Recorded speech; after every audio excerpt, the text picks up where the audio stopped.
Romanos 5.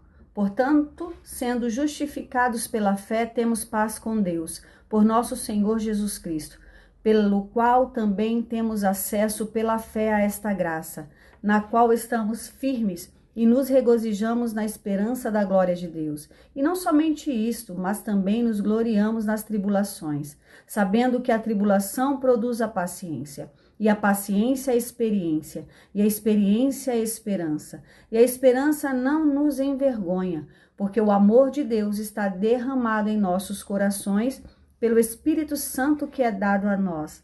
Porque estando nós ainda sem força, Cristo, a seu tempo, morreu pelos ímpios, pois dificilmente alguém morrerá por um homem justo.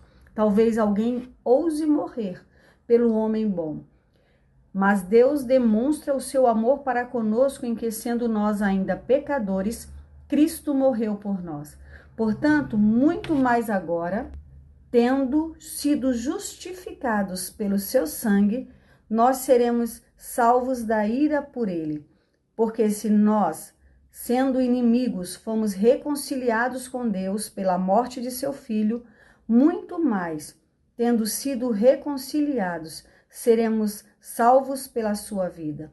E não somente isto, mas também nos regozijamos em Deus por nosso Senhor Jesus Cristo, pelo qual agora recebemos a reconciliação. Portanto, como por um homem o pecado entrou no mundo, e pelo pecado a morte, assim também a morte passou a todos os homens, porque todos pecaram. Porque até a lei o pecado estava no mundo, mas o pecado não é imputado quando não há lei. No entanto, a morte reinou desde Adão até Moisés, até mesmo sobre aqueles que não tinham pecado, à semelhança da transgressão de Adão, o qual é a figura daquele que havia de vir. Mas o dom gratuito também não é como a transgressão, porque se pela transgressão de um morreram muitos, muito mais abundou a graça de Deus para os muitos e o dom pela graça de um homem, Jesus Cristo.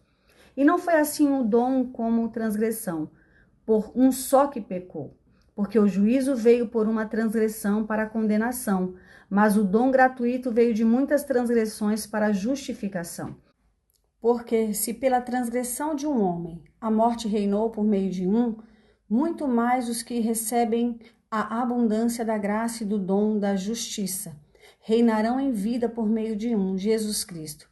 Portanto, assim como pela transgressão de um veio o juízo sobre todos os homens para a condenação, assim também pela justiça de um veio o dom gratuito sobre todos os homens para a justificação de vida. Porque, assim como pela desobediência de um só homem, muitos foram feitos pecadores, assim pela obediência de um, muitos serão feitos justos. Além disso, veio a lei para que a transgressão abundasse. Mas onde o pecado abundou, superabundou a graça, para que assim como o pecado reinou na morte, também a graça reinasse pela justiça, para a vida eterna, por Jesus Cristo, nosso Senhor. Bíblia Sagrada King James 1611.